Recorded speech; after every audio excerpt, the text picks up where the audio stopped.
10, 9, 8, 7, 6, 5, 4, 3, 2.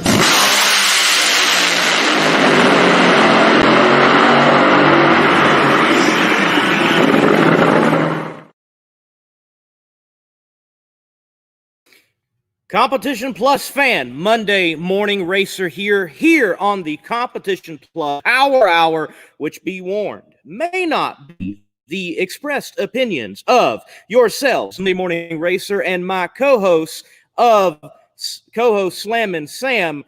We do represent Competition Plus, but every now and then, man, sometimes we say some things. Hey, man, what's up, Competition Plus Power Hour fans that are out there? It's another Tuesday. Dude, I'm excited. Okay, Lee, I'm excited, but I'm not excited, okay? I'm a little torn this week as I'm excited because we have racing this weekend, but I'm a little mad at myself because I'm not going. The ATL. Sorry, man. Atlanta. The ATL, definitely bittersweet, though. Looks like the last NHRA Southern Nationals. All the word out on the street is that Atlanta will be gone. Definitely bittersweet, man. The last one. Hotlanta. I don't know, Lee. It's bittersweet moment here. I mean, I'm happy, but I'm not happy. I don't know how to really take this. I don't really know how I feel about it. But, you know, man, the NHRA is moving in the right direction, I believe. There's some things that can still change, but guess what? We're still here to live another day. We are lucky and blessed to be able to see another drag race. Whether I'm there or not, it's going to happen. So the show will go on, and we'll be talking about it next Tuesday, Lord willing. That's right. Yes, hopefully be talking about it next Tuesday, and we don't have to, hopefully there's no rain and we got to wait for results on Tuesday itself or anything, but that there's good weather. From what I've heard, there will be good weather down there in Atlanta. Before going any further, NHRA, though, man, there is another drag race happening this weekend, many drag races, let me say that. But of note that I want to mention, the PDRA, Professional Drag Racers Association, they will make their first ever stop in Bowling Green, Kentucky at Beach Bend Raceway. And man, look, Beach Bend, it's pretty cool. If you ever go to the website, like, they advertise themselves as amusement park, drag strip, and campground. You can't get any better than that. That more sounds like what's going on in Brainerd. I mean, if you be honest, amusement park, drag strip, and campground. I mean, but hey, I'm not going to take it. But the name of this event, Lee, the Door Slammer Derby. Like, I like it. It's different. It's catchy because you're kind of like, okay, what am I getting myself into? What's going on here? What's going to happen? So I really like it. I think that's going to be a great event too. It does. It does fit the region very well. Very, very well. So I don't know. I think the catchier the name, it brings people in. It brings a new attitude. And just like I said a couple of minutes ago, just not NHRA. I think drag racing, motorsports in a whole is in the right direction. It's trending upward. If you look at it, I know, here it goes again. Sam's going to say his cliche thing. We got to compare it to stick and ball sports, right? We're going to different events, bringing people in, bringing new venues into the sport only helps it grows because, like you said, you challenged people last week. Bring one new person to the sport, well, guess what? I can guarantee you there's probably going to be about 20 minimum new people at that event because it's something new in their area. So I don't know. I mean, I really like it, and I'm liking what we're seeing. Yes, I know one fan of Monday Morning Racer, he's chimed in regularly that he wants to see the PDRA at Beach Bend and get a chance. So there we go. Hey, give these people what they want, and I guarantee you it'll be a packed house. You know, depending on what their regulations are and stipulations right now, I think it'll be a packed house, and I think it'll be a good show. I mean, the first event is always something that you can grow off of and see more of. So I really like that. But Lee, do you want to wait a little bit until we dive into the gritty of the show? Do we want to give it to the fans right away? How do we want to play today's episode? Because there's some stuff that's brewing that I think I need to talk to you about. Oh, okay. You think you need to talk to me about? Sure, we can talk about that. Let's talk about that a little bit later. We still got to have Jeff Arend come on in a few moments and get whatever information we can from him as our pit insider. How about this, man? We are going into a NHRA national event. We're 2 events in this 2021 season, and I'm a points guy. I love keeping track of points, heading towards that countdown cutoff. So how about we talk some points and, well, who surprises you and who are you not surprised by? All right. Where do you want to start? Which class do you want to start in? I mean, I think we should go down each class and talk about them because, I think there's a couple people that surprised me that probably don't surprise you. Where are we certainly starting? That's why we're here to discuss it. Look, I think we've got to talk first about the proverbial kings of the sport, and that's Top Fuel. How about we pick up there? Who, well, doesn't surprise you where they're at in Top Fuel, Sam? Right now, doesn't surprise me. I would have to go with my homeboy, AB. Right now, sitting number 3. That doesn't surprise me at all. Simply because, they have a strong team. Even though in this season, in 2021, they have a lot of new guys. They're still trying to figure things out. If you watch that interview I have with them on Outlaw Performance ENT, you'll see that. He talks about, their guys are still trying to figure out, who's going to be where when they turn to take this wrench off, like you see with those other teams that have been there for a while. So that doesn't surprise me that they're doing as good as they are. But I think, too, with the history, with the driver and, giving them some chances to make runs, test a little bit later like they did after Vegas, I'm not really surprised by that one. Yourself? I think that's a good choice, man. And after that win, Las Vegas in the finals of last year, I'm looking at that program, and as it slowly moves toward independence, hey, they're starting to get it. It's going to start clicking on all 8 cylinders, and Antron Brown's going to be a threat for sure. Man, for me, number 1 in points right now, that's no surprise. It's Steve Torrence. How can you go against right now Steve Torrence? That team, the Laganas, everyone else involved, that backing, it's tough with all the other competitors in Top Fuel right now with Steve Torrence right now in the sport. I mean, we're talking Tony Schumacher level domination, it seems, and looks like there's no stopping it. Yeah, I agree with you there. I mean, you can't be surprised by that. I think, what is this now? 2 weekends ago now in Vegas. I think he had a really good showing, really, really good showing. Of course, winning the event is always good, right? But I think they had a special chip on their shoulder being there. His birthday, his mom's birthday, Dom's first race back. I think there was a lot of, wrapped up emotions and wrapped up, built, I don't want to say anger or pressure, but built horsepower, I'm going to say, in this sense, that pushed them to where they were. And I'm not surprised by it. I mean, you can't bet. There's certain things that you can't bet against. And right now in the, direction that they're headed, I think it's a phenomenal, spot for them being number 1. Right on. Hey, folks, put in the comment section your surprises and who you are not surprised to see where they are at in the points currently right now. Sam, for me, I am surprised that Brittany Force sits at 10 right now in Top Fuel. I knew you were probably going to go there, and a lot of people are probably surprised by that. But then again, are you really? Taking a year off, doing things, they stayed extra and tested on Monday after Vegas. So I think that there was a couple little things going on there. I did see a different car being tested, so maybe there was a different setup or something like that they were trying. It doesn't. I'm not in favor of that one. I'm not. I'm sorry. The one that surprises I really expected them to come out and be swinging. And right now, though I expect, look, they're going to be in the game, Grubby and them, they might even be doing some testing, knowing where they can get for all I know. But I was surprised. I'm surprised that it's 10. If the countdown ended, if it ended today, man, she's barely in it. I'm surprised by that for sure. Do I expect her to stay there? No.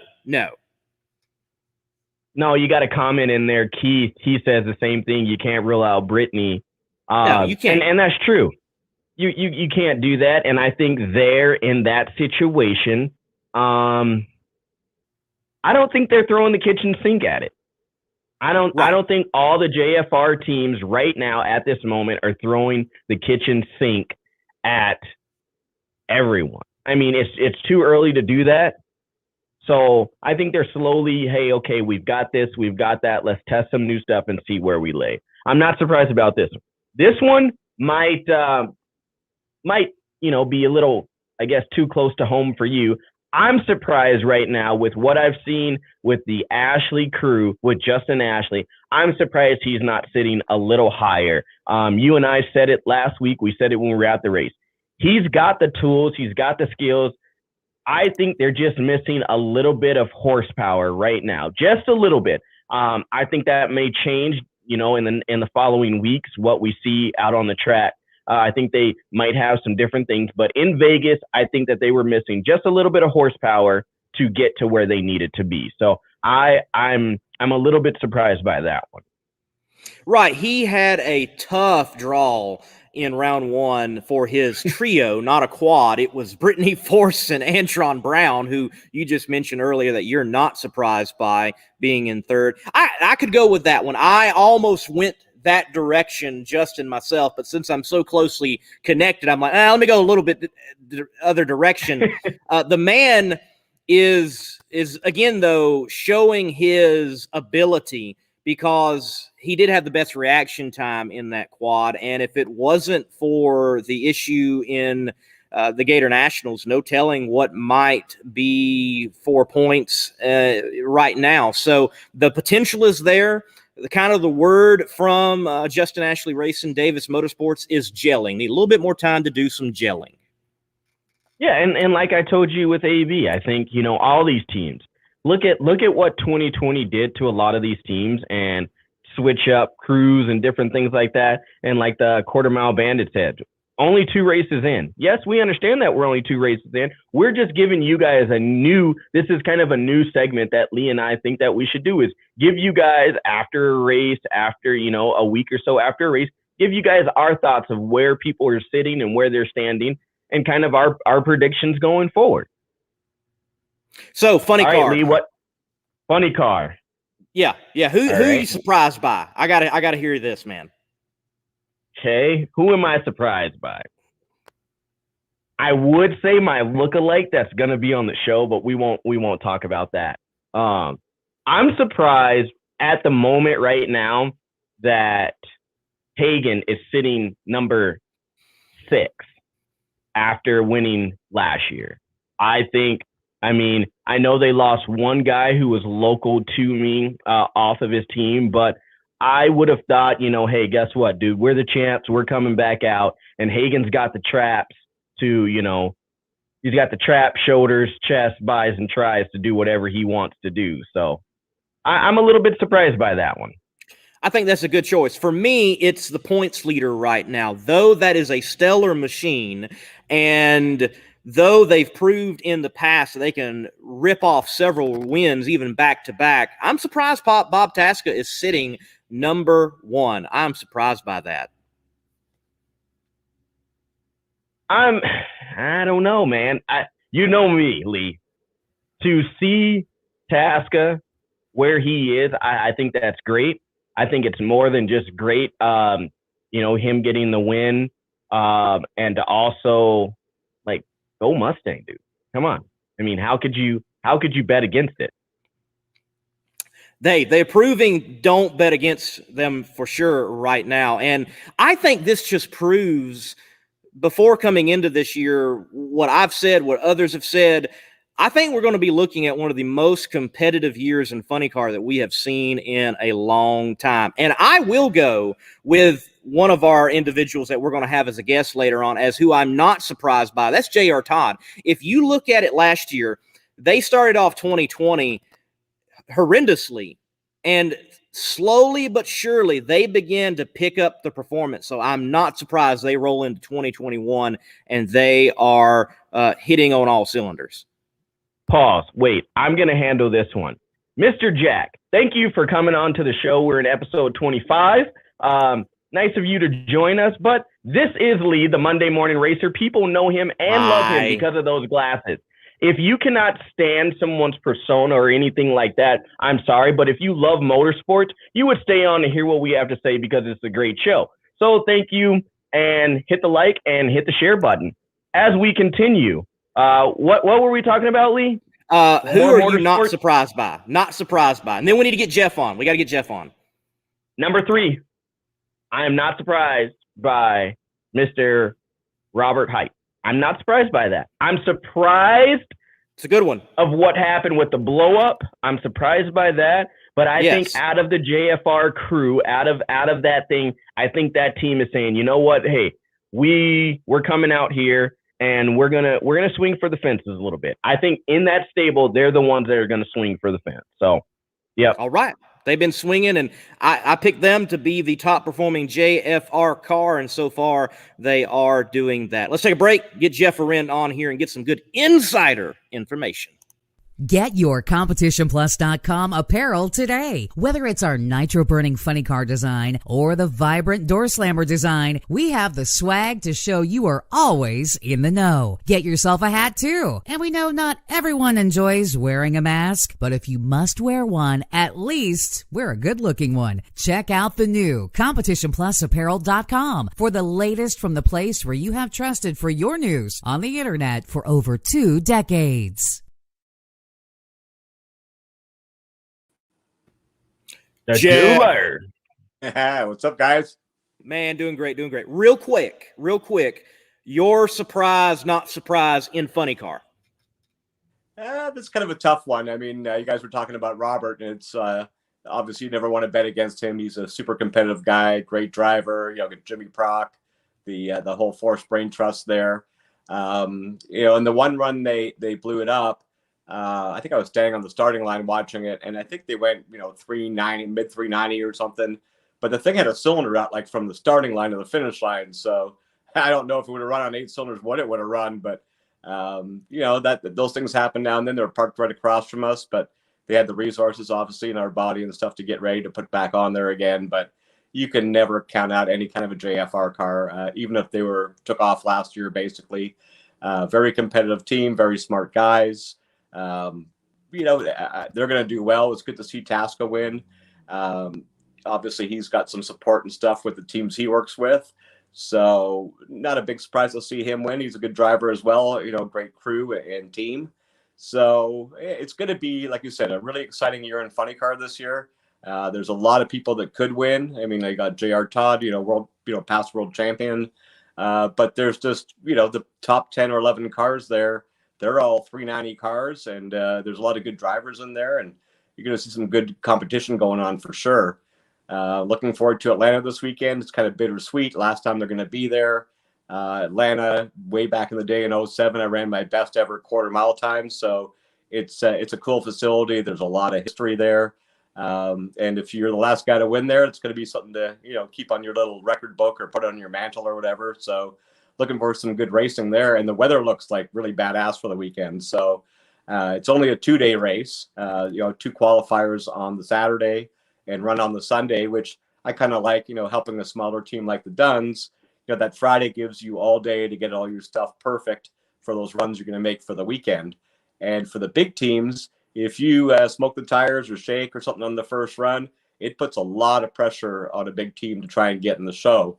Not quite as much as normal because I don't think we have a full field in funny car. I think there's 14 funny cars and 15 or 16 top fuel cars, but the weather is supposed to be really, really good there. So look forward to some really good runs to be made there.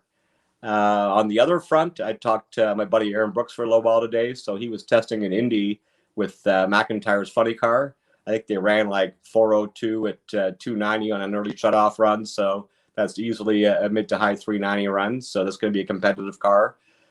Cruz was out there testing today, and I think he made a few good laps. And both Coletta's top fuel cars were testing as well. So it's good to see these guys out testing. It shows how serious everybody is. It's going to be a tough season this year.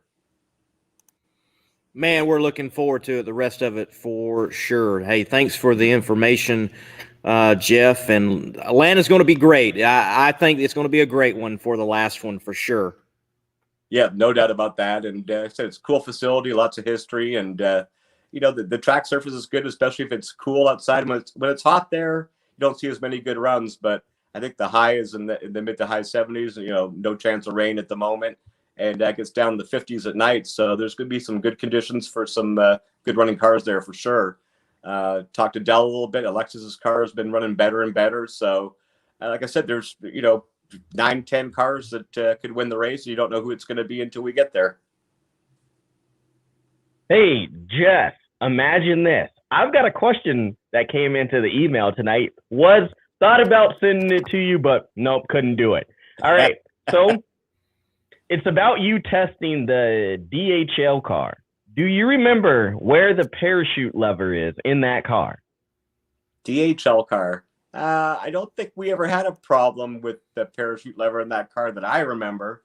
Go ahead. Someone out there is saying that you tested that car at the Motorplex, and they're asking you to tell us a story about testing the DHL car and where the parachute lever went.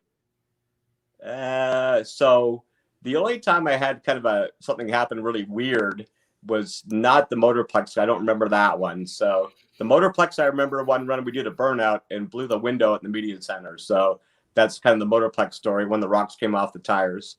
The only thing I can remember that was really weird was we went into Q4 at Charlotte in the 4 wides, and we weren't qualified yet.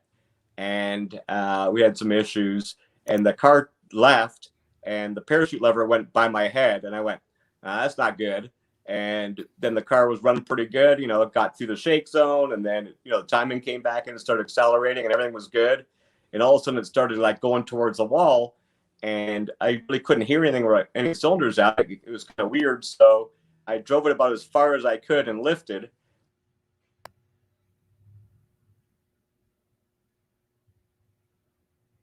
Which was kind of crazy.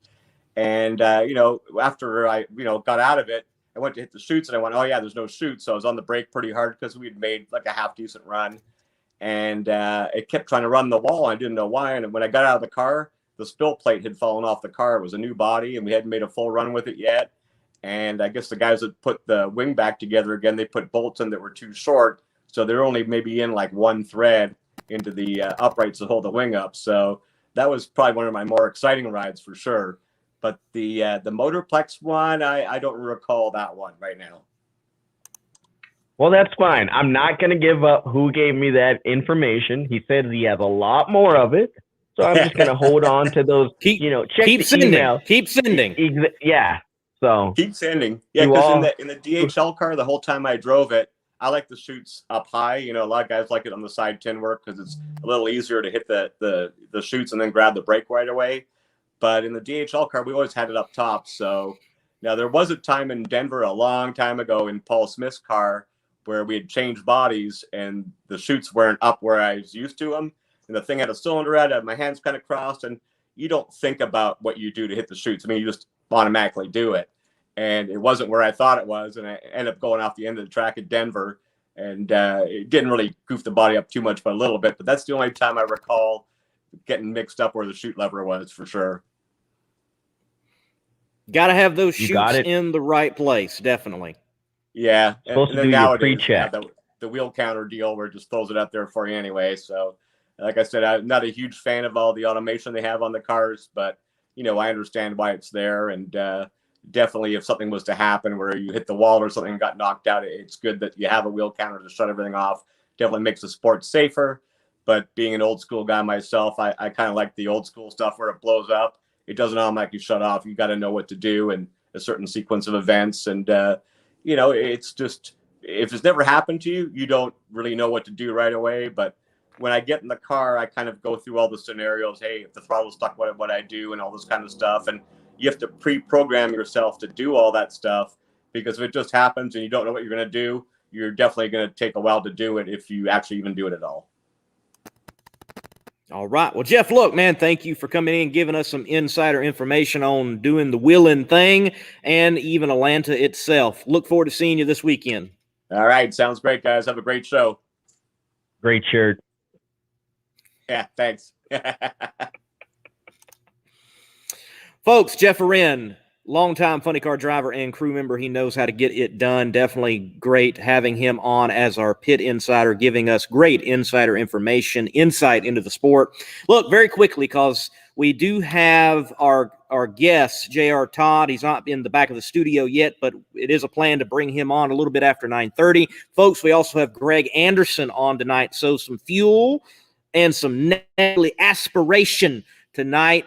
Let's talk about the naturally aspirated cars concerning the points, man. I'm going to very quickly, not surprised. Erica Enders, number 2. Surprised. Alex Laughlin is 11. Pause. You're not surprised by that? Like, nah, I'm just playing. We can, I digress. Continue. Yes. Continue. And Pro Stock Motorcycle, surprised Ryan Ayler is number 1 at this point. Not surprised that Matt Smith is number 2. Yep, I agree with you. I mean, those last couple of ones, I know I was giving you a crap. Alex Laughlin, man, really surprised by that. You know, you guys, here we go again. In and out. Next time we get to Vegas, I need to see you guys on Alex's car. I am rooting for that. Only because I'm a California kid and I love In and Out. So I think it's a great fit. Like you said, Pro Stock, Erica's number 2. You can't count her out. Lee, I know you think otherwise. Greg Anderson's number 1. We're going to talk about him. Honestly, I'm surprised that Troy Coughlin is sitting number 5, Troy Coughlin Jr., and that Kyle Koretsky is sitting number 7. I'm really rooting for those. The new era of Pro Stock, I'm really excited about. I don't know what it is, but the new era of Pro Stock, I'm super, super excited about. And with that being said, Lee, here we go. Before you go into that, I know where you're going. I just want to say, you know where.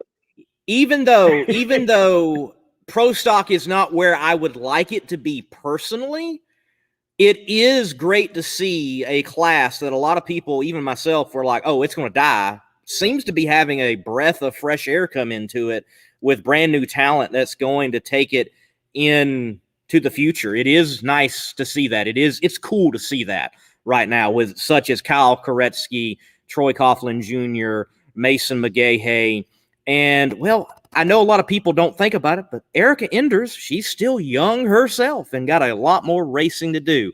Go ahead, Sam. Go ahead. I know. No. Wait. But with that said, though, I like it because we continue to say, and it's a question that I have written down for tonight.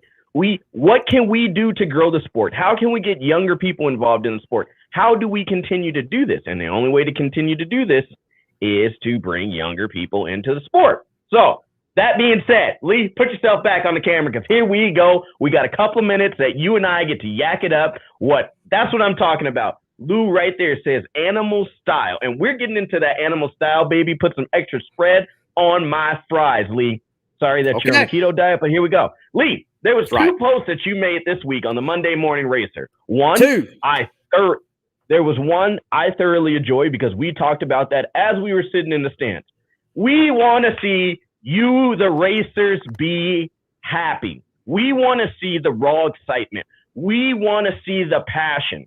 You talked about it, Lee, where you said, Ron Capps, continue doing what you are doing. That picture, that pose of him coming out of his tow vehicle, both hands blazing, happy, excited. We need to see more of that. Yeah, we need to see more of the person that we're going to talk to tonight, J.R. Todd, doing the shaking the dice and rolling them, baby. We need to see more of Steve Torrance shooting them up in the air. We need to see more John Force saying this is how I feel, and I don't care what you guys think about it on the broadcast. That is what people want. We want I agree. The raw, the gritty. I agree with you there, Lee. Hey, I will say ahead. this. I do wonder how Ron does it, though. Like, he's like leaning out. Like, is he putting his feet under the seat? Well, I got to ask him, like, give us an instruction of the return road celebration. There needs to be a video. You want to know? No, this is how he's doing it, Lee. He's sitting on the seat. He's on his knees. Then he's got the window about halfway up, right under his like belt buck, where his belt would go. And then he's leaning forward, and I guarantee you there's another person in the crew. The crew person's holding on to him and say, we can't afford for you to fall out of this. You cannot fall out of this car. Okay. So I'm super excited about that. Motorcycles. You guys come down in the parade. We love that. We want to see more people instead of corporate people. Thank you, Susan Polachek. Yes. Thank you. We love that. Stan is saying something really good, Lee. If you can grab that comment there. We want to see real emotion out of all you guys. And this is one thing that I love about, I keep calling him my twin, and only because the funny story is someone told me at PRI 2019 that him and I looked alike. And I'm like, no way. But anyway, Lee, secondly, you got a little rough on the edges. Wes Buck made a comment. I mean, sometimes you just got to say something, Wes Buck made a comment and said that he believed he didn't make a comment. He made a whole show. True. Even the title did say it. He said that Erica Enders is the best female driver, and you went bananas. But I'm not going to go there. Yeah. Lee. Okay, I got to ask, because watching that video, I wanted to call you right away and say, man, who pissed in your Cheerios? But Lee, true. But Lee, I think the sport needs that too. Here we go again, everybody. Stick and ball sports. Look at Stephen A. Smith. Look at Shannon Sharp and Skip Bayless. They go back and forth. The banter between media people does not always have to be negative.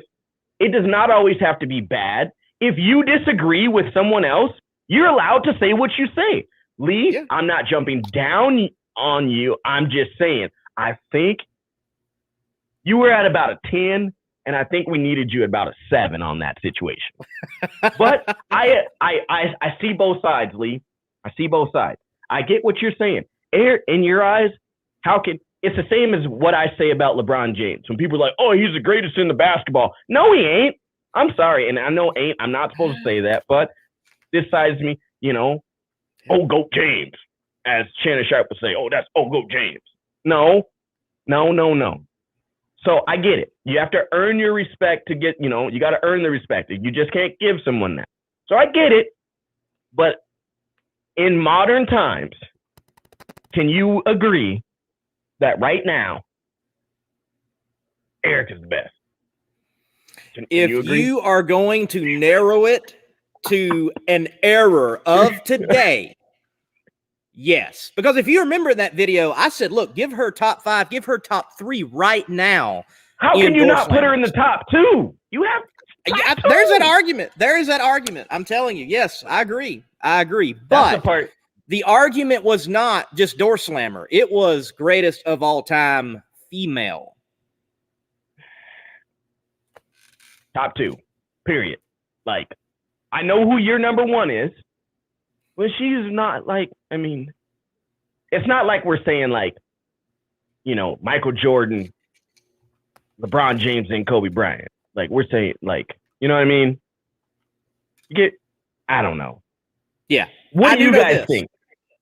Yeah, put in the comments. We got to ask the fans. What do you guys think? Maybe you need to see the video out there that's out there. But yeah, man, look, I don't, I'm not always right. Other people are not always right. We need to keep the conversation going. And if anything, I accomplished that. Whether anyone out there wants it or not, I accomplished that. Hey, we've got J.R. Todd in the studio. We're going to bring him on right after the break and talk some funny car, talk some nitro, talk some saluting, talk some, all that good stuff. We're going to bring him on right after this break from Barry Bickle. In the race for quality, there is no finish line. Jerry Bickle Race Cars is a one-stop chassis shop for drag racing performance parts and race components. For over 50 years, Jerry Bickle Race Cars has been an essential part of racers' plans for building world champion race cars. Our parts department is stocked with every part a racer might need. Log on to jerrybickle.com for more information. We build anything with doors. jerrybickle.com. J.R. Todd, man, how you doing tonight? I'm doing good. How are you guys? Man, great. Hey, look, tell us who we got else on the show. Who's the buddy? Dude, so I'm not a dog owner. I'm not a dog person. And I don't know if you guys are familiar with sprint car racing or anything like that, but my buddy Rico Abreu, who, is big in sprint car racing. His family's big into wine. He's out with his girlfriend, and they've been staying at my house the last couple of weeks because he's back here in the Midwest racing from California. They left their dog here, so I didn't want him whining and barking in his kennel. So I thought I'd get him out and let him sit on my lap, and here he is. This is Gus. Gus, welcome to the show, man. Can't beat that.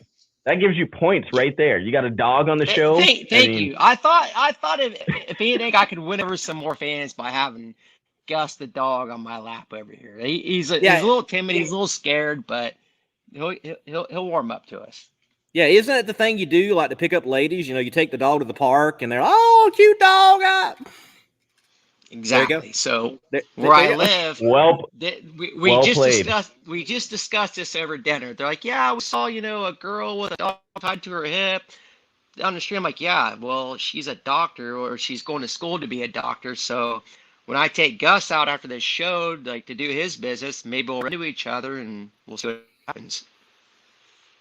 All right. Yep. There you go. That's my plan anyways. Hey, while his mom and dad are out and about having fun. There you go. Well, look, I'll kick this off. You're wearing that rowdy T-shirt. I've got to ask, man. I think Kyle Busch is one of the best NASCAR drivers out there, but he's not that well liked by most NASCAR fans. I'm curious, have you got any hate, a little shade thrown your way because you got rowdy connected to your name? Just got to ask, man.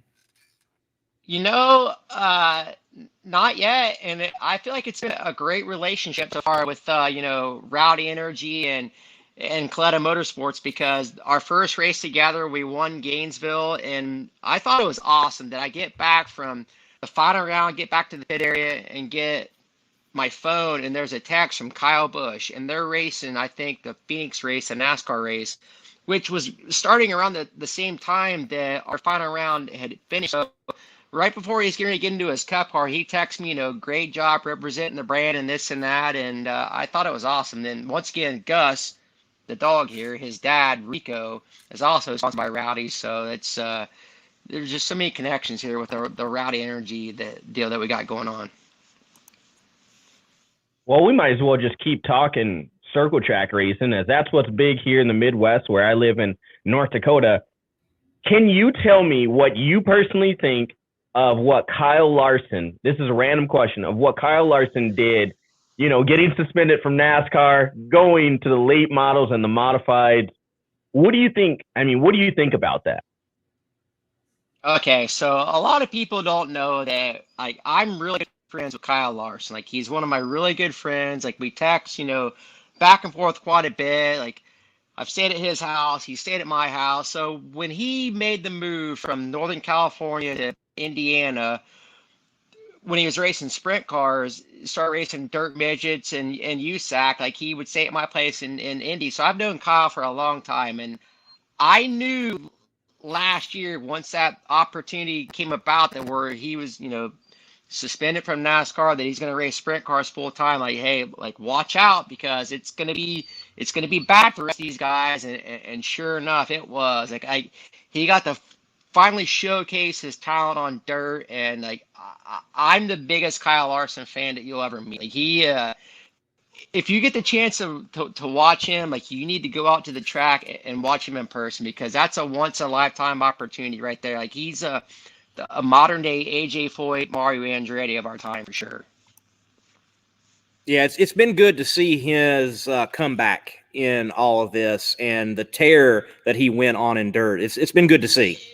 And exactly, I think it's carried over to what he's doing now in the Cup Series. I mean, nothing against like what he was doing before, but the team that he's with now, I mean, like he's usually a top 5 car week in and week out, and like he's a threat to win like every time he shows up to the track. So, like I said, I'm a big fan, but I'm also a big fan of all of our Toyota teammates that we have as well. And I can't pull for just one driver in particular. So like I'm a fan of all motorsports in general. But when we go to the dirt track and what have you, like Kyle Larson, he's the man to watch on dirt.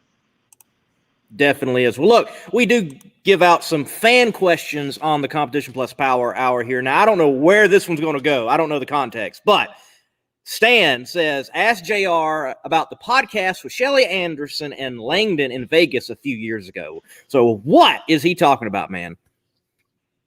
Yeah, so that's back when the No Max Effect was in its heyday, and like she was one of the top guests I always wanted to have, because I've known Shelly since basically I started driving Top Fuel. I mean, for those of you that don't know Shelly, that she's one that you want on your side, because she tells it like it is, and she's not going to hold anything back. If she doesn't like you, she's going to let you know about it. So I feel like I'm fortunate enough that, like she'll text me or send me messages. So I feel like that she likes me a little bit at least. So I wanted to get her on the show, and she's like, oh, I'm not feeling that well, and I'm sick, and what have you. So we got her on the show, but she wasn't the full Shelly. But maybe someday we'll do another No Max Effect show with Lane and myself and her again. You'll get the real full Shelly and all of her might, because when she lets loose, like it's no holds bar for sure.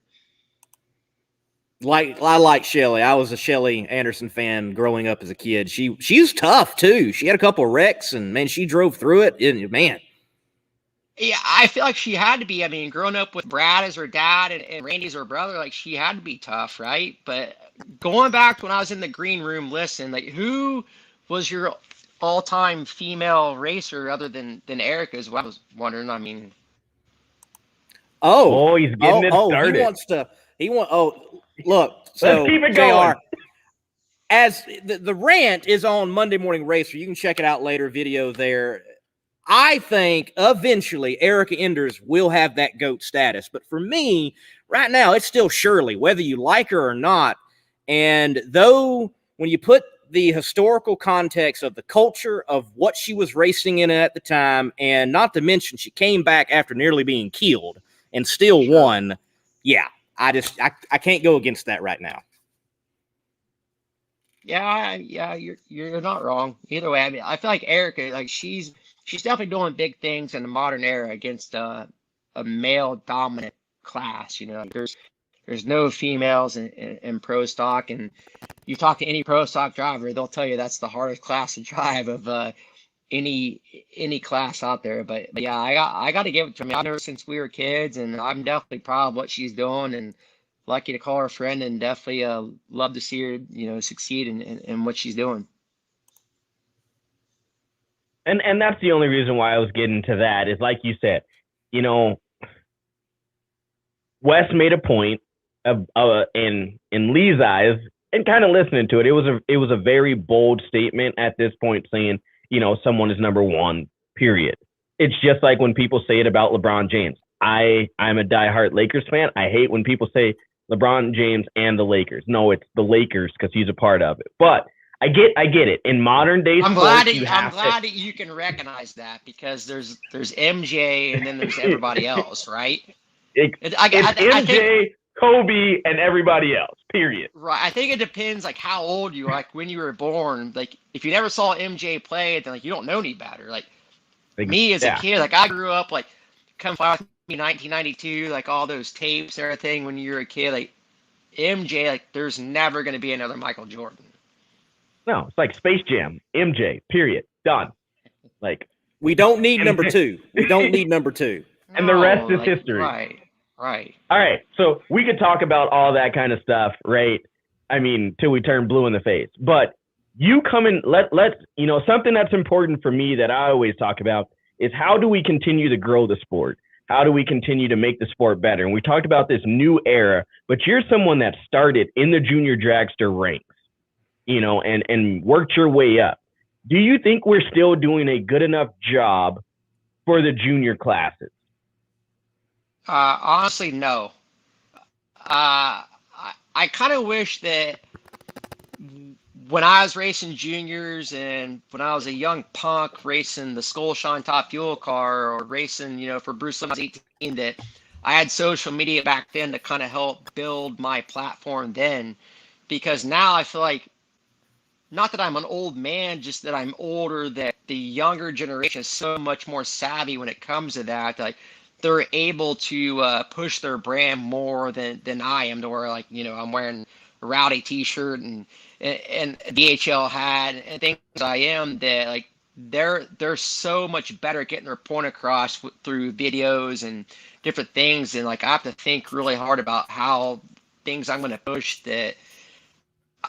I don't know, man. Like, I want to see our sport be up there with NASCAR and IndyCar, to where the drivers are flying around on private jets and things like that, where that's kind of how the Nomex effect got started with Langdon and I, just driving down the road, like, pushing these ideas around, where we're like, hey, man, like, hopefully someday we can get enough sponsorship along where, like, we own teams, or like that's our dream anyway, our vision, to where we can start up another team and have an A fuel car or an alcohol funny car, that the next badass junior dragster driver that we see in our eyes, we can move them up to that, and then someday they can take our job driving that, which still that's a long ways away, but, like, in my mind, like, that's where I want to see the sport going. And like, we got the TV deal with Fox and things like that, but if we're gonna push it onto the newer generation, like, we need to look past the TV. Like, it's got to be social media. I mean, like, the younger generation, they want it right now. They don't want to wait until 2 or 3 hours later when it's on TV. Like, I don't want to wait till it's on TV. Like, when I'm watching, like, that's how I record it, so I can fast forward through the commercials and get to the action. Like, the younger generation is even worse than I am. I feel like they want it right now, where they can watch on their phones, whatever they're doing, and see what's happened. So somehow we have to appeal to them and get them more involved, and not so much their dad or their grandpa. Like, we still have to appeal to them because we want them to come out and bring that younger generation. But if we're going to get the younger generation more involved in our sport, like, we have to get on their level. Well, with you saying all that, I got to give a shout out to the PDRA. I really like what they're doing with the junior program. I'm a bit envious because I did junior dragsters, and I'm like, man, I wish I had that. Like, they're able to take a shot at a pro tree, and they've got a couple of different indexes, and I'm like, man, they pull into the same victory lane that Jim Halsey, Tommy Franklin, Kurt Stedding, Johnny Placino, they pull in the same one that those guys do, and I'm like, that's cool. That's the way it ought to be. And I guess, like, maybe that's where, like, I'm a little out of touch with junior dragsters, because when I raced, I mean, we're talking early to mid 90s, like, we only had one pro tree event. Like, that was like an outlaw event, like, that was an unheard of deal. That wasn't an NHRA sanctioned race. Like, you're racing 890s. If you ran that quick, like, that was a big deal. And, like, we're racing for savings bonds. And if you want to race for cash, like, you had to drive from Indiana to South Georgia to race for $500, which your parents spent way more than that filling up the motorhome for you to get there. So I don't know. It's way cool now that there's more divisions, like you said, with the PDRA and Tommy Franklin and all of them, like, what they're doing for these kids. Like you said, heads up 7, 98, 99, 98. That's where the sport needs to go. Like, it prepares them more than anything. Not if they don't want to go professional racing, that's fine. They can go sportsman racing, race, super comp and super gas. And I feel like you can tell now, looking back at the national events, like the winners, like, you see these younger names, like, that's where they're coming from, is the junior dragster drivers that have learned to bracket race and heads up quick race at those young ages. No, that definitely tells the story, and I'm glad that you said that, because it's our mission. My mission not going to speak for everyone, but it's my mission to give this new era of racing, give this new energy. Because if you look at it, I mean, look at what drag racing was a couple of years ago and look at the stands now. Like you said, everyone wants it now. We're all on our phones. We want that instant gratification, that instant notification of what is going on at the moment. But let's take a look back now. Let's take a look back down to 2018. I mean, that's a hell of a year for you. You're talking about wanting stuff right now. What was being the champion 2018, what did that mean for you? What kind of motivation did that give you to continue racing? Man, that was a dream season, like I talked about last night on another show. Like Steve Torrance kind of took all of our thunder because he won every race the countdown, to where if he didn't do that, like what we did was pretty remarkable, because I thought what Del Worsham did in the DHL car in that team in 2015, like they went on a tear in 2015 to win the championship. Like that was a big deal. I think they won 3 events and it's a 6-race countdown. Like that was a huge deal. And for us, I knew going into driving that car that was going to be my best shot at winning a championship. I thought at that point, to where it's going to be up to me not to let the team down. So once we won Indy, I'm like, all right, like we can, compete with these guys. Like we're in the top 5 in the points, and then go to Reading and win the race and leave there with the points. I'm like, all right, like it's on now. Like we have to keep this up. Like we can keep winning. We have the team, we have the car. Like it's up to me, like not screw this up. Like just keep the momentum going. And it was a dogfight between us and Robert Hyatt. Like that was by far the hardest thing like I ever had to go through in my driving career, was that fight. Like people think drag racing it's not that physically demanding, which I'm not saying it is or it's not. Which I go to the gym every day that I'm home to kind of make myself a better driver, because it helps. And it's not about lifting weights or doing cardio, all that. It's just the way we do it. We do this and that and work on my reaction times while we're there.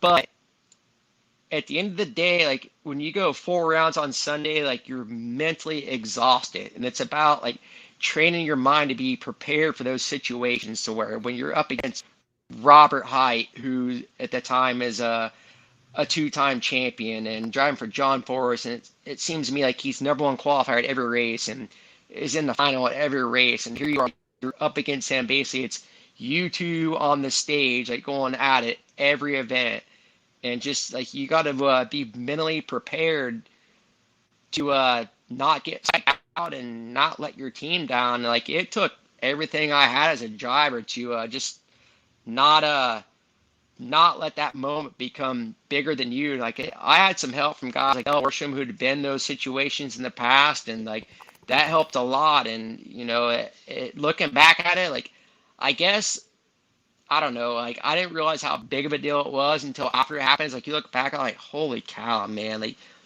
this opportunity may never come around again. So just make the best of it and have fun. And like that's something that Sean Lane told me, who he won a championship in 2014 driving for Alan Johnson and Alan Nobby. He's like, hey man, don't psych yourself out and get too worked up. Just have fun with it and enjoy it. And that's probably something I kept telling myself over the time of the countdown. Just like enjoy this moment and live in it, because it might not come around again.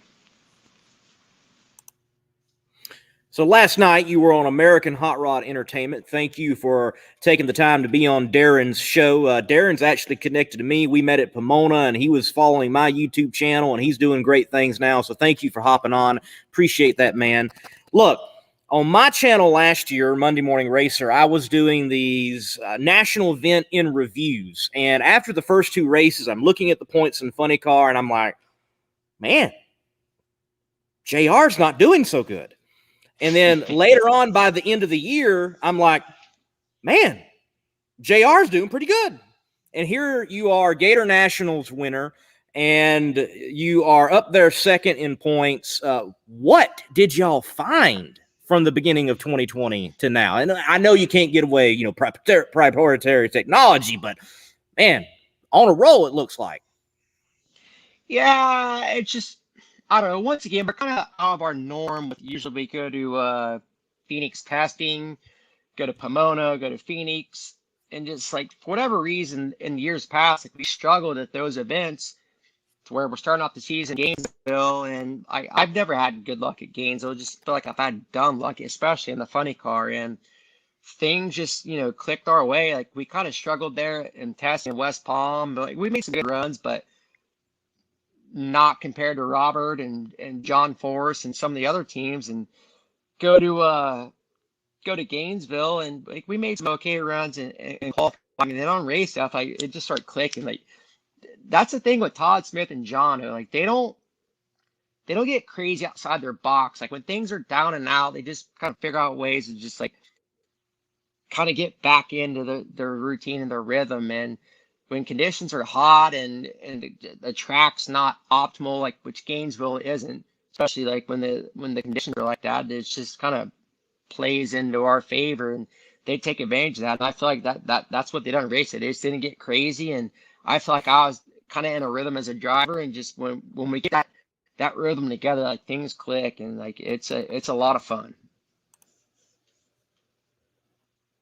No, that's awesome. And speaking of Darren and Hot Rod Entertainment, he just piped in with a question. He said, who is the number one past or present driver you would like to battle it out with down the wire in Pomona to win a championship? If the championship is on the line, sorry. That's funny. He asked that, like, so Robert, like I have all the respect in the world for Robert. I mean, I feel like I say that a lot on TV and different interviews, whatever, but he's a great guy. And in my mind, no offense to any of the other drivers out there, I love Ron Capps. I text him a lot. Like we're good buddies. Matt Hagan's a 3-time champ, which I feel like if you win 3 championships, like you're in an elite status. I mean, like you're in a different element. You're up there with Force and Robert and the greats of the sport. But if it would come to that, like Snake, just because like he's always riding my ass about like, oh well, you won Gainesville, that's cool. Well, I won it 5 times. Oh well, you won Indy twice. Well, I won it this many times. Oh, you won a championship. Well, I got this many. Like he's just like taking jabs at you, like basically trying to make you a better driver, which I appreciate that. And like he's always calling me and texting me to check on me, which he doesn't have to do that. And I feel like for him to do that just means like he must like me a little bit, that he takes an interest in doing that. So that if there were one guy that I would have to pick over amount of time and the battle it out, it would definitely be him. Like because he tells me every day like, he can still get it done. So like let's do it. There you go. And I think battling out with the Snake, yeah.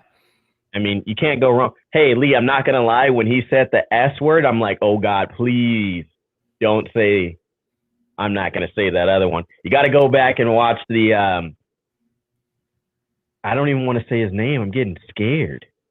Frank Holly episode when I got Holly pushed back in the corner. I don't know if you've seen that, JR, but it's a pretty good episode. Hey, another question came in from the Quarter Mile Bandit, and we're going to ask you yourself. Like I said, a couple of times at PRI, people have told me we look alike.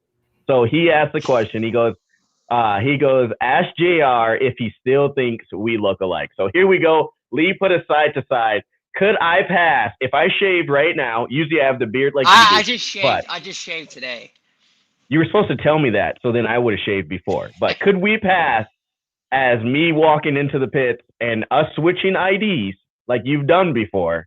Do you think I could pass as you? I feel like you and I switch IDs and get away with it more than Eric Medlin and I did, which I talked about last time on that show. Right? I think so. We'll talk about that in person. I have a feeling. PRI 2021, here it goes. I hope PRI 2021 it goes on here, but I will say I've lived in Indiana my whole life, right? And the older you get, which I don't know how old you guys are, but the older you get, which I'm closing in on 40, I hate snow.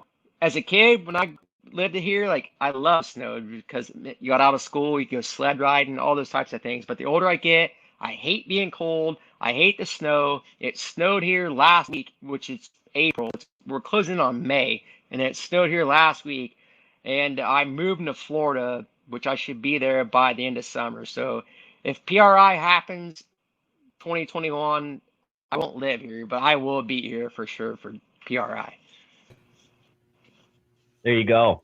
I live in North Dakota, so I know about the snow. It was snowing when we were in Vegas. So, yeah, about that.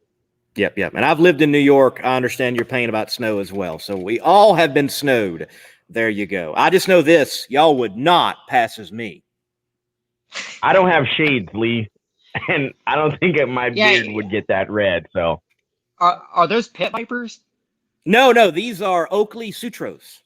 Oh, okay. Yeah. I have class. They're Oakleys. No.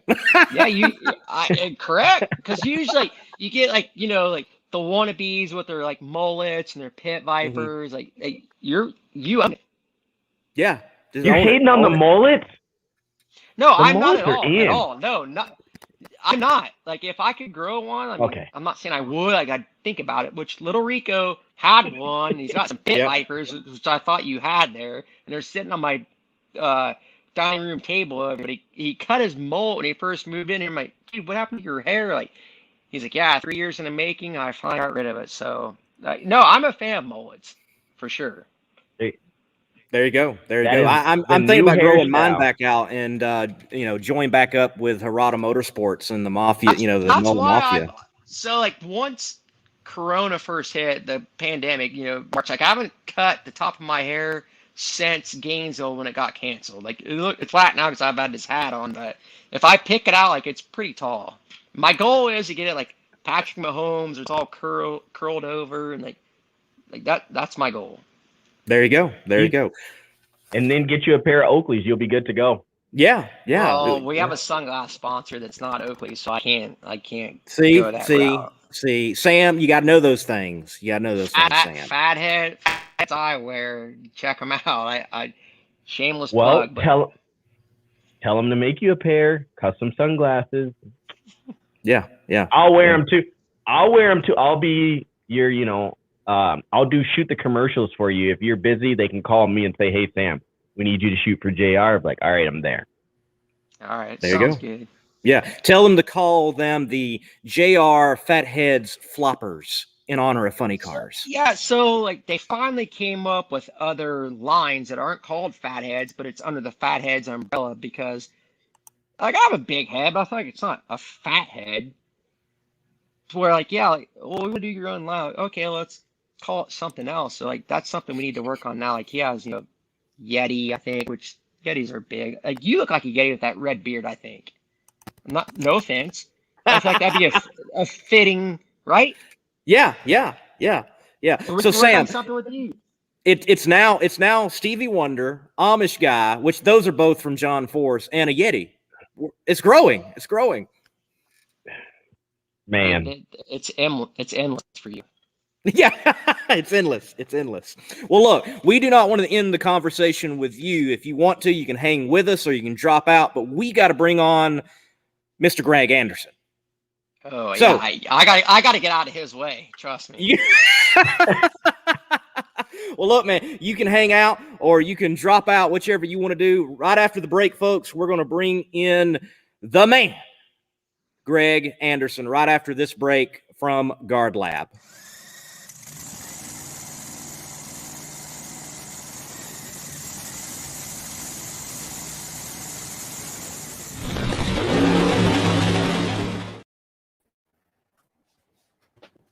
All right, JR, thank you for being on. Greg Anderson, welcome to the Competition Plus Power Hour. Well, good evening, gentlemen. Man, look at that background. Yeah, look at that background. Look at that. Like, I got a trophy or two stuffed in here. Yeah. Geez, I mean, wow. And I don't call them kindling like my old buddy there used to call them. These are they're kind of special. Kind of like them. Definitely. And you have racked them up. I'm curious, how many wins is it when you combine like crew member and crew chief and driver, I mean, how many is it? I haven't kept track of that, but it's definitely more than what I have as a driver. So I kind of had 2 careers, I guess. I had a crew as a crew guy and a crew chief, and won a lot of races and a lot of championships with Warren. Learned a ton, and then started a second career where I drove myself, and I never dreamt I'd earn one of these Wallies. So I think I probably surpassed what I ever expected to do by millions of miles, and pretty happy with the way things have gone. And I've kind of broke it down into 2 lives, 2 very exciting and very fulfilling lives. So it's still a work in progress, but if it stopped tomorrow, I'm proud of what I've accomplished so far. So it's been a good run. Hey, now, whoa, we can't hear you talking about stopping anything right now, okay? I don't plan on too it. much. We don't, and we all know that I'm not getting any younger. I turned 60 a couple weeks ago, but man, I tell you, I think I got more drive now than I've ever had, and I don't know why that is. It's like we had a lot of time off this winter and a lot of time to think and reflect and wonder if we're ever going to race again after last year, as crazy as it was. And I told myself, you know what, you need to start really appreciating this stuff, because you never know when tomorrow could be your last race, or you could be done now. You never know. So it could get taken away from you in an instant, and you're getting older. And, you know, a lot of reasons it could go away. So you need to enjoy it. And I honestly was really looking forward to the first time I could get back in the race car this year. And we made it work. We made it pay off, and we made it all the way to the winner's circle. So started off with a bang, and car's running great. My Chevrolet has been flawless the first couple races, and we lost on basically a dead heat in the 4 wides out at Vegas, where we could have possibly got another one. So very competitive, and off to a good start to the season, and looking forward to, you know, a lot more tangles with the Pro Stock crowd. There's a lot of cars that can win nowadays, but we're absolutely one of them, and it's exciting going to the races these days, and I'm enjoying it more than ever. Wow, man, that is good to hear. Yeah. And speaking of that, you know, you talked about your birthday, 95th win as a driver, but then you talked about how young you feel and getting, you know, you're saying you felt better than ever. Is it because you have a younger crew around you, you know, with Kyle Koretsky and Dallas in the car? Does that energy from these younger guys push off on you to, you know, say, hey, you know, I still got it. The big dog has still got it. You're darn right it does, and you wonder if you still got it. And then until you go out and you lock horns with those guys and you find out you can compete with these young cats, you have no idea if you still got it or not. But I guess I proved it for the first 2 races. I can still do it. I can still get the job done. I can still win races. I can still win championships. And I'm having a ball running against these young guys. And don't get me wrong, Eric and I are probably the stalwarts of the class, but we're enjoying it. We're both enjoying it. We're having a blast running against these young cats. And these, you know, the difference with the young cats you got now that are running in the class versus, say, you know, newcomers 10 years ago or 15 years ago or whatever. These young cats now, they're stepping into the class with top shelf equipment, top shelf engines. They're basically sliding into rides that they can go out and win with instantly. And that didn't happen years ago. So, you know, times have changed, and we've created that. You know, between the elite team and our KB racing team, we lease a lot of great cars, a lot of great engines, and you know, our rental customers are capable of going out and winning the first event they race in. So it's kind of a neat deal. It's a change. It's a new way of racing, and it certainly raised the stakes for, you know, the older fellows like me, but it's fun. And when you do find a way to the winner's circle, you feel damn proud about it, because it's probably harder than it's ever been to win right now. Well, Greg, you've seen a lot of drivers drive from behind the wheel and not behind the wheel. Out of this new class coming up, who is the individual that you're like, that kid, that cat, they've got it, and I think they're going to be around a while winning championships? The funny thing is, you know, they're usually, you might get one that you can say that about. We've got 4, 5, 6 of them we can say that about now. You've got the young Magaha kid, Mason Magaha. You've got Aaron Stanfield. You got Kyle Koretsky. You got Dallas Glenn, who works for me, and you got Troy Coughlin Jr. The list just goes on and on. Every single one of them is deadly and is absolutely capable of winning every race they go to, and they're a hell of a challenge every time you race them. So it's crazy. It is different times. Times have changed, and there's not just one, great rookie that come along this year. There's a whole bunch of them, and a whole bunch of race winning rookies, young kids. So it's a heck of a challenge right now, and that's what makes it so much fun to go to the races. Yeah, and you speak of that. I got to ask the question: are you excited and happy to see this younger generation come in? And are we doing enough? The same question I asked JR. Are we doing enough to bring in the younger generation to pass the torch to guys like myself and Lee, in all aspects of racing, with the media, the racing, the staff and everything else? Are we doing the right things at the moment to pass the torch? I got to say somebody or everybody is doing the right thing. If you look back 2-3 years ago, people were ready to stick a fork in the pro stock class. It's done. It's not exciting anymore. It's got no young talent. It's just getting stale. And you sure as heck can't say that right now. You got everything you wanted and you asked for. And heck, I was, at the top of the list of worrying about the future of the class. If we had enough young kids to come along and take over the reins for us guys that have been doing this forever. And within the last 2 years, that has completely flopped, completely changed. And I have no worry anymore. The class is in great hands going forward. And, got a lot of young guns that have jumped in. And all those young guns that have jumped in the last year or two, that's going to create a lot more desire for other young guns to jump into the class. They've proved that they can compete, they can win. And that's what it's all about, And I'm telling you, you could not do that 10, 15 years ago. You couldn't just jump into this class and jump into race winning rides and expect to compete for wins and championships right away. You had to kind of work your way up. And the list goes on and on of people that had to work their way up. I, of course, one of them. And people that have won championships. Alan Johnson, years and years, he fought to just qualify for a race and finally went around, and then he's a world champion. So it's just completely different than it used to be. And, I guess we've created that between our KB Racing team and the elite team and the Magaha team with the lease programs that we've created. We lease top shelf equipment. It is as good as anything we drive or race. And that's why they're able to go out and win. And then you bring that young blood that fears nothing, absolutely isn't scared of anything, and don't respect anybody, don't think that they should ever lose, don't expect to ever lose, and you've got a heck of a combination there. So I think the class is in great shape. I think the future looks bright, and I couldn't have said that a couple years ago. All right, so class looks bright, new young crop. I have heard, though, that your work ethic is second to none. So are any of these young cats able to outwork you in the shop yet? That probably is different. The young crop of workers maybe is not quite what it used to be when I grew up.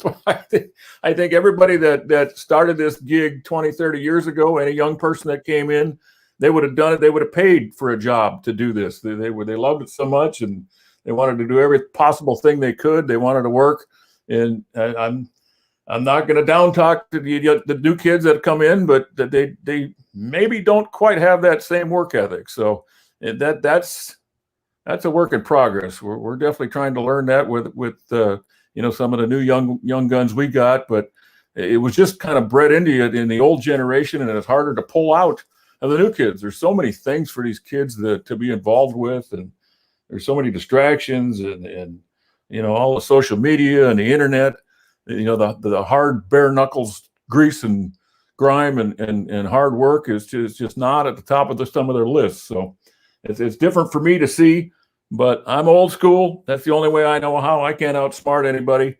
So I guess I've always figured I just got to have to outwork everybody. And that's the motto I've always had. And I've never seen anybody that works hard fail. So it's a recipe, I think, for success. And I learned a lot of that from obviously working with Warren.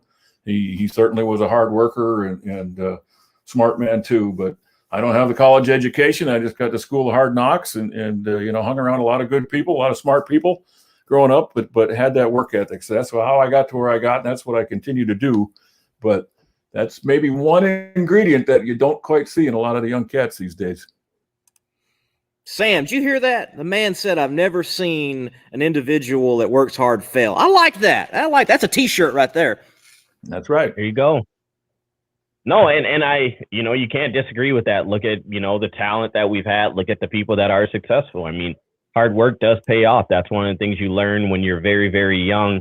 And he mentioned something else, the school of hard knocks. I mean, I think we've all been there or kind of close to it a time or two. So that's always great. But you're a Minnesota guy. I live in North Dakota. Jason Line, that whole connection. Do you miss having Jason in a car round for round, usually kind of somewhere near the finals? Do you miss having that car next to you sometimes? In a way, yes, and in a way, no. He was a great racer, and every time we tangled, I don't know what our record was, but it had to have been close to 50-50. I'd certainly have a lot more wins if it wasn't for him. He'd certainly have a lot more wins if it wasn't for me. So we can both say it that way. He's a great teammate, no question about that. He's a hard worker. He's a Minnesota-bred hard worker, just like I am, I guess. And same story. He went to the school of hard knocks. He doesn't have the college education either, but he's worked for a lot of very intelligent people, and he's learned a lot along the way, and made it to the top of his profession. So I miss him in a car, I guess, but I still have him, in every other way. He's still at the shop every day, and he's still been at the races, helping out with tuning all these cars. So, it hasn't been a void that way, but heck, I don't know. It's probably made it easier for me. One less person out there to, a serious racer that I don't have to try to beat right now. There's plenty of them, but he's one. And of course, Jag too is another one that's just, they dropped out. They're not there anymore. So that's made my road certainly not easy, but it's made it one step easier to race, I guess. And now I just got to contend with all these young guns. And I guess I got to be careful what you wish for. Lost the grizzled veterans in Jag and Jason, but now I got to tangle with all these guys that are 30, 40 years younger than me. It's like, yeah, I knew all their tricks. Now I got to learn new tricks from all the new guys. Yeah, exactly. There you go. And these guys are funny. They're not scared of nothing, and they don't. I'm not going to say they don't respect you, but they don't think you're nothing special. They pull up there and they act like they're racing their buddy, in a go-kart or something. They could care less who's in the other lane, and they expect to win, and they usually do. And it's great to see. It's great. I wish I could feel that way. I wish I could feel no fear when I roll up there, no matter who's in the other lane. And I'm telling you, that's how these guys are.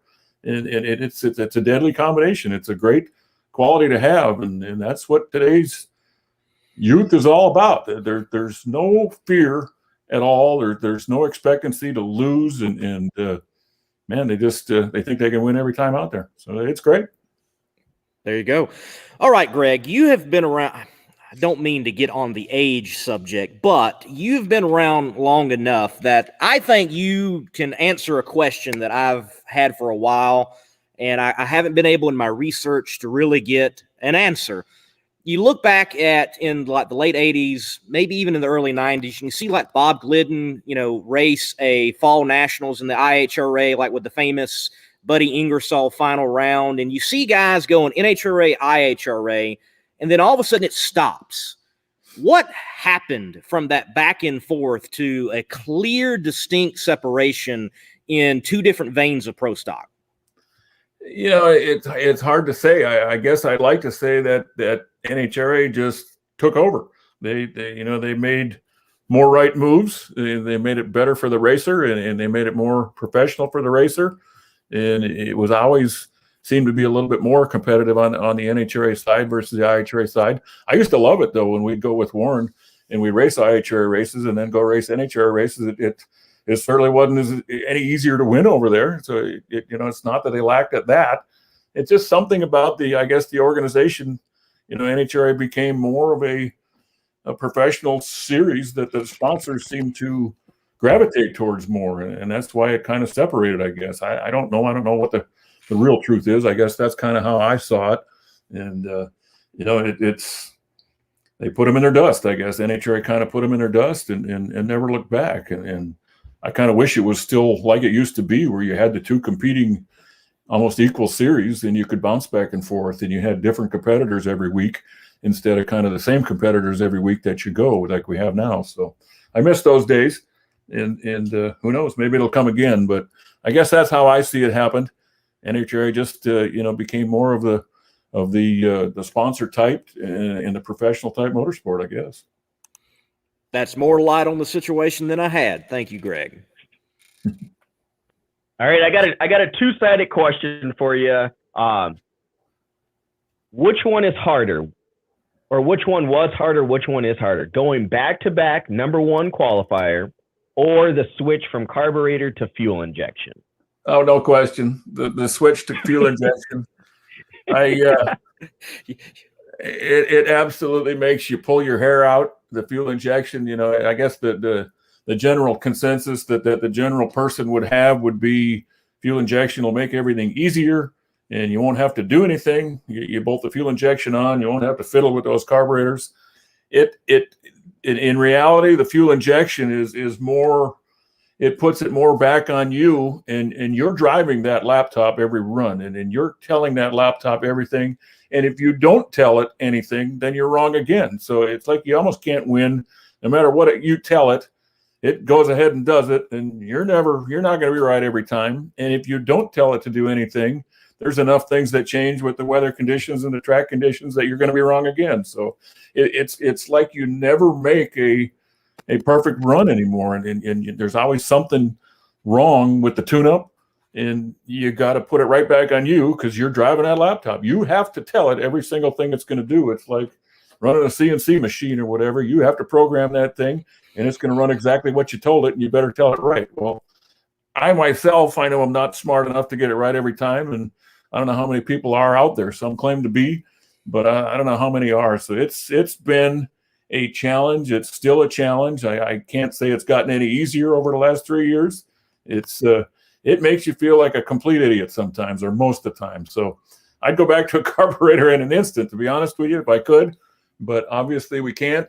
This is the road we're on, and got to do the best we can. But it's like you're never right. You're never perfect with it. So it's one heck of a challenge. There you go, Lee. It's easier to be the #1 qualifier than fuel injection. I like that. Wow. Well, Greg, look, a fan question, and we'll kind of go in the vein of that electric fuel injection, some of the mechanical pieces. Your thoughts on manufacturers in Pro Stock, or the lack of, there from Keith. Yeah, what happened? Why did Pro Stock go to this homogeneous standpoint that we're in right now with the class? That's a really good question. It's I don't have the exact answer for it. I hate that it happened, and I hope we can get back someday to the way it used to be. I don't know. I've been a GM guy for basically all my Pro Stock career, since I've been with Warren, and on my own, I've been a GM guy. I never had a crack at one of the other manufacturers. There was many times that I wish maybe I could get a crack at it, but I've been GM all my career, and proud to say I have.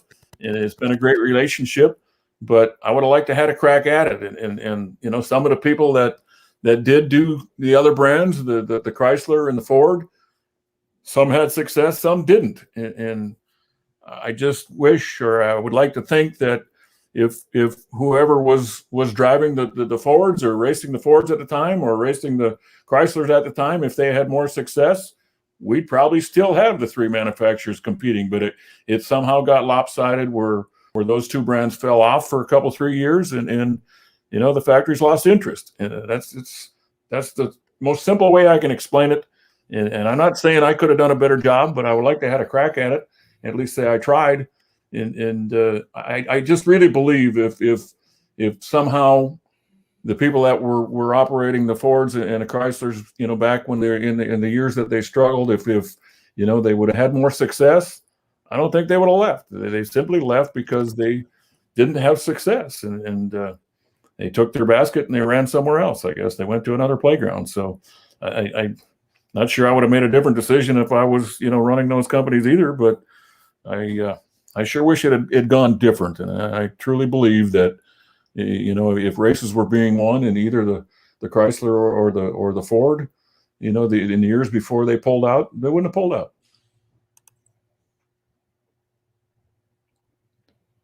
So Minnesota's hometown for you, Brainerd. What's your best Brainerd Zoo? Your best Brainerd and Zoo story you could have that you can possibly tell. I mean, the fans, they want to know. They're talking about the 80s and the 90s. I don't want to put it in the air. What's the best zoo story you can tell?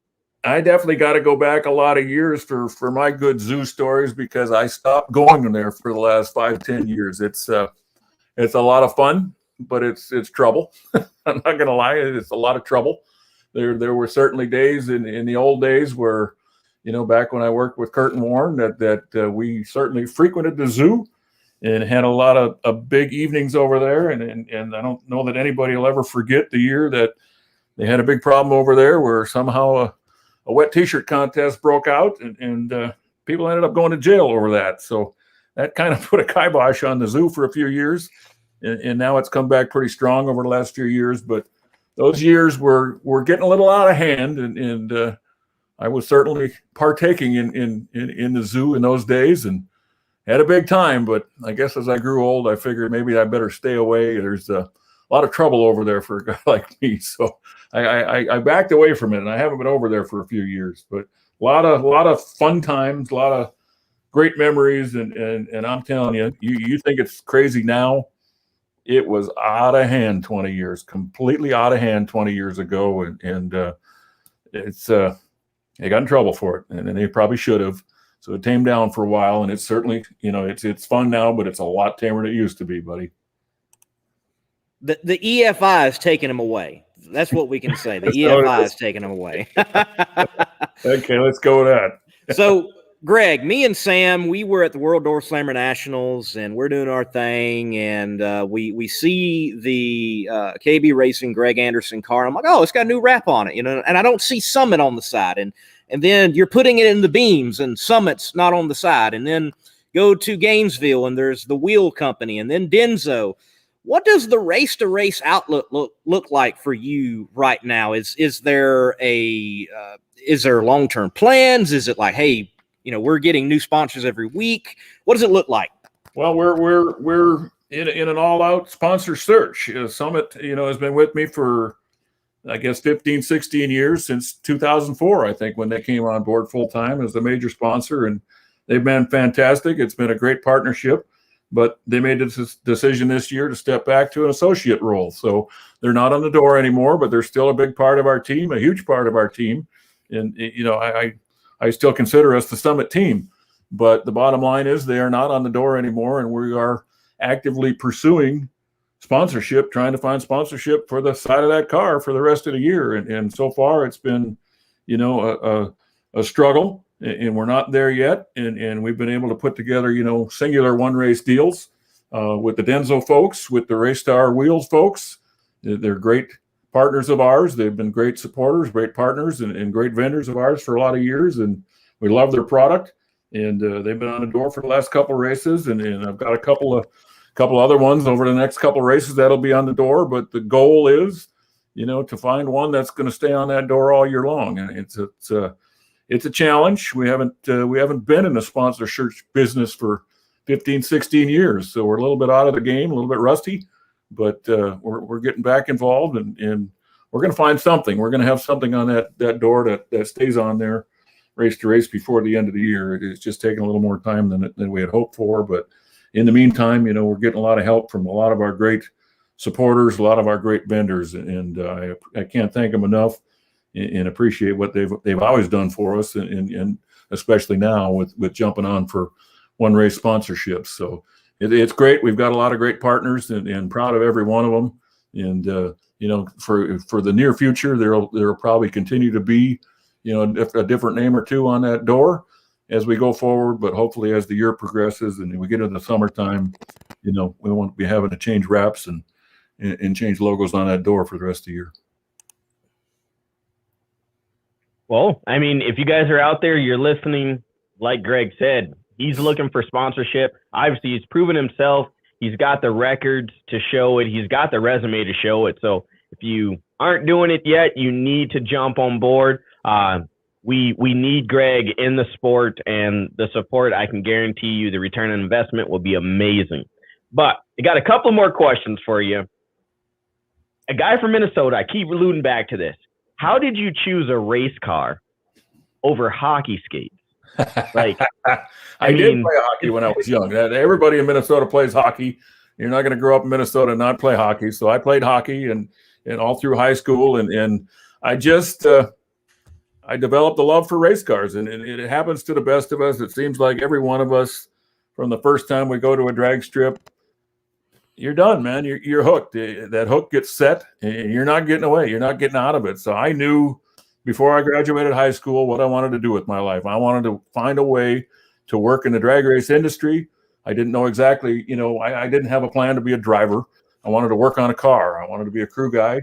I had always worked on cars and engines growing up with my father. He had a used car lot, and I did all the repair work on all his used cars, from engine repair to brake changes to body work on the cars, to paint work and body work. So, I had a lot of background in that, and certainly learned how to turn wrenches and things. And my dad raced, he drag raced, and that's where I got the bug. And I'm telling you, before I left high school, I told everybody that I went to school with, all my crazy buddies, that I was going to go off and I was going to, find a way to make a living in drag racing. They all laughed at me, told me I was nuts, but here we are several years later, and I guess I proved them wrong. So I knew what I wanted to do, and I'm telling you, drag racing is a strong pull. I certainly love hockey, but there's nothing like drag racing. It's like a drug, man. You can't do without it once you get it. And so you've got this bug. I know what it's like to get the bug. Does Cody have the bug to get behind the wheel? I mean, I've always wanted to ask him that when I see him, but I don't know if it's kind of the right time, if it's the right thing to ask. Or maybe you can shed light. Will he be one of these new air drivers? He's definitely developed the bug. He didn't have the bug. He wasn't like me. He didn't know going through high school that he was going to be a drag racer. He was a golfer. He loved golf and he wanted to be a golfer. And, it finally come time where he needed to go to work for a living. So he now works for me. He works on the race car, but he's very good buddies with Tanner Gray. And Tanner pushes all the time. He's on me constantly. When are you going to put Cody in a car? When are you going to put Cody in a car?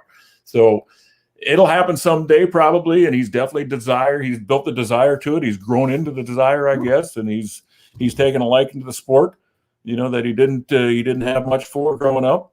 He was, like I say, big into the golf scene, but he's still a big golfer, but he's definitely liking the drag racing more. And he absolutely, if he could get a chance at driving one of these, he's now ready and he wants to do it. And I got to thank Tanner Gray for that. He certainly pushed him that direction. And we all saw what Tanner did and how he could drive one of these things. And I have no doubt that Cody will be able to do the same thing. So it'll happen someday. And, all in good time, I guess. There's no rush on the project, but it'll probably happen someday. Man, Lee, can you imagine that four wide in Vegas? You've got Dallas Glenn, Kyle Koretsky, Greg Anderson, and Cody Anderson. That'd be a good one. That'd be good. That'd be good. This is right now. We got to get him in the car next year around this time, or even Door Slammers. World Door Slammer Nationals would be good. Yes, that would. Anderson, have a better chance for the money, because you can always take a little bit from your boy and be like, "Hey, you owe me." So I'd like, four wide. I like it. There we go. We're gonna make that happen. We got to make that happen. Okay. Yes. We'll work on that. Well, Mr. Anderson, it has definitely been a pleasure to have you on the Competition Plus Power Hour. We're going to let you go. Definitely want to have you back on again, though. Well, thanks for having me, guys. I had a blast. This is great. You guys appreciate it. No problem. Appreciate it. Great job. Thank you. Thank you. Have a good night, and we will see you at Atlanta. Thanks, guys. See you down the road. Man, it's cool to talk to him. Like I said, last time I talked to Greg I saw him a couple of events, but I did get the chance to speak to him at the World Door Slammers. And, that interview I had, he said, it's nice to run for hardcore cash like we used to. And Lee, that brings up something. I don't want this guy to think that we ignored him. I know you probably saw the comment, and I did too. Charles made a huge comment about big boom, like bigger than Robert Heights blow up in Vegas. Boom. crack the windshield. No, this is so true. And we talked Sam, about this on. Lift up. I can't see you over the. It's so big. Oh, can you see me now? Yeah, I can see it. Good. Okay, so I'll stand up. But this comment right here, below here, this one, what he said that with his chest, as Kevin Hart would say. Huge, because if you remember last week, okay, thank you. It's getting tired. If you remember last week, we talked about this. We said this exact thing. People do not put the respect on these sportsman racers. This is where you got to remember, Greg Anderson came from this. Bo Butner, what is he doing? Jason Line, what is he doing? Guys, Lee and I saw it firsthand. Sportsmen's 1 and 3, get to the lanes. 1 and 3, they start moving to the lanes. Sportsmen's go back to the pits. Back to the pits. Back to the pits. Back to the pits. This is the bread and butter. This is, we have all these classes, right? We have our outlaw grudge classes. We have, the 8th mile that some people say is the death of drag racing and all this. You have your quarter mile guys.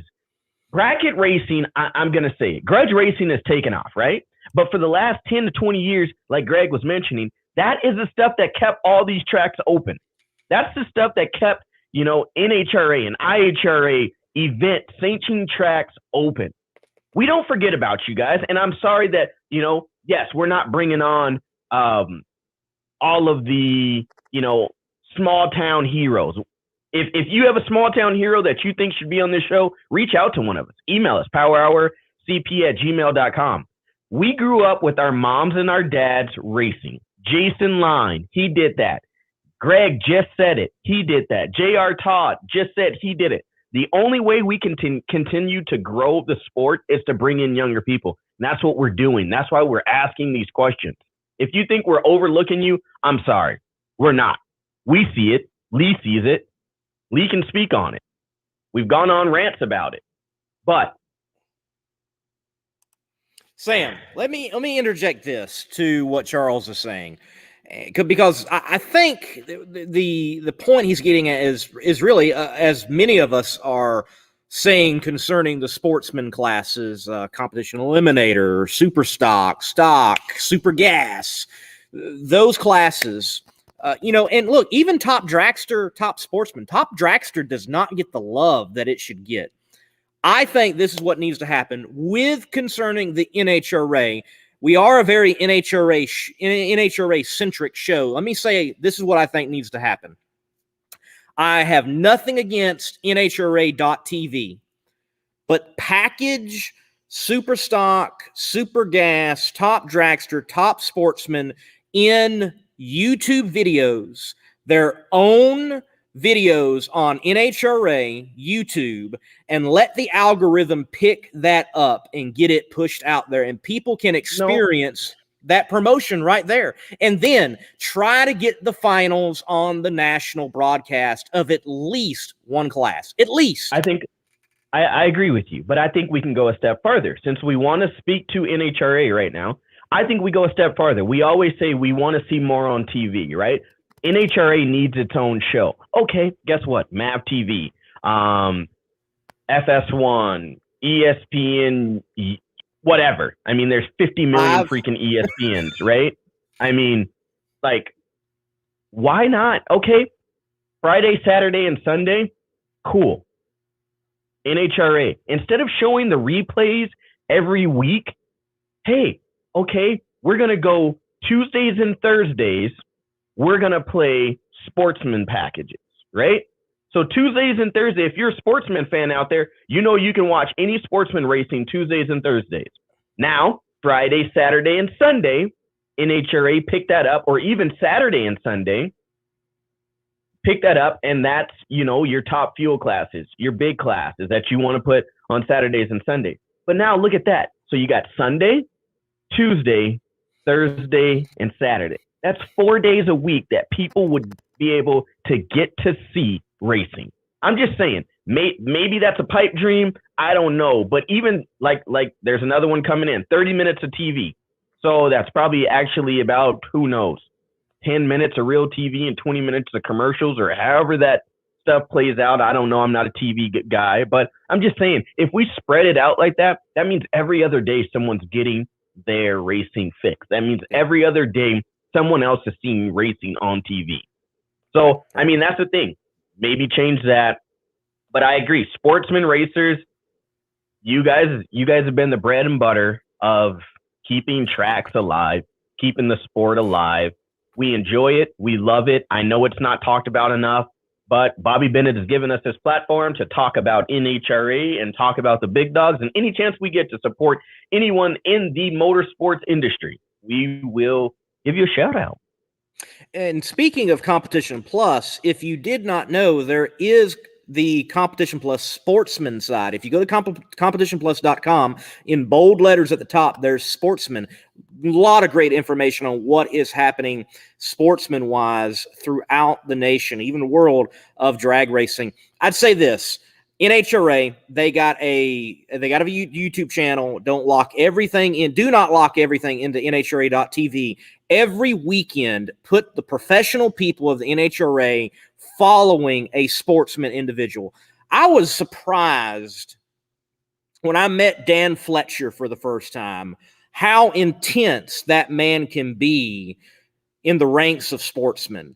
I mean, like, he seemed like he was physically sick after losing at Pomona the first time that I met him. And he's a great dude, nice guy, really like Dan, but these guys are serious just as much, if not more, than the guys up there in fuel. So I think there can definitely be more done for them. And hey, maybe NHRA, maybe me and Sam can do something. I don't know.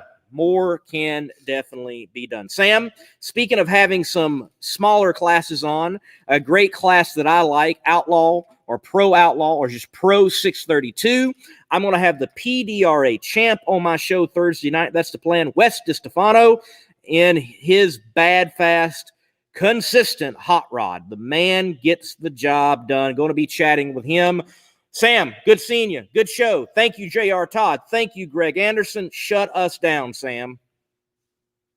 All right, everybody. That is Lee, the Monday Morning Racer. Please go and check out everything that he's got going on. That is Monday Morning Racer on Instagram, Facebook, YouTube, and Twitter. You can check him out. I am Slammin' Sam, a.k.a. Outlaw Performance ENT. You can check me out on YouTube, Facebook, Instagram. Please go over and hit the like and subscribe for both of us as we have great content for you guys. We get this awesome opportunity from Bobby Bennett over at Competition Plus to speak to you guys for the power hour and a half is what we pretty much call this show now. If you guys have any comments, concerns, you guys can email us at powerhourcp@gmail.com. Don't forget you can listen to all these as you travel across the world to see all these NHRA events or wherever you may be in all your podcast forums. But again, thank you, Greg Anderson. Thank you to my lookalike, as he did confirm it, JR Todd, for getting on the show and talking motorsports in general. As we know, this is going to continue and motorsports is going to continue to grow. NHRA has got some new blood in it, and hopefully Lee and I are a part of it. Thank you guys for tuning in to tonight, Competition Plus Power Hour. Till next time, keep the pedal to the meadow.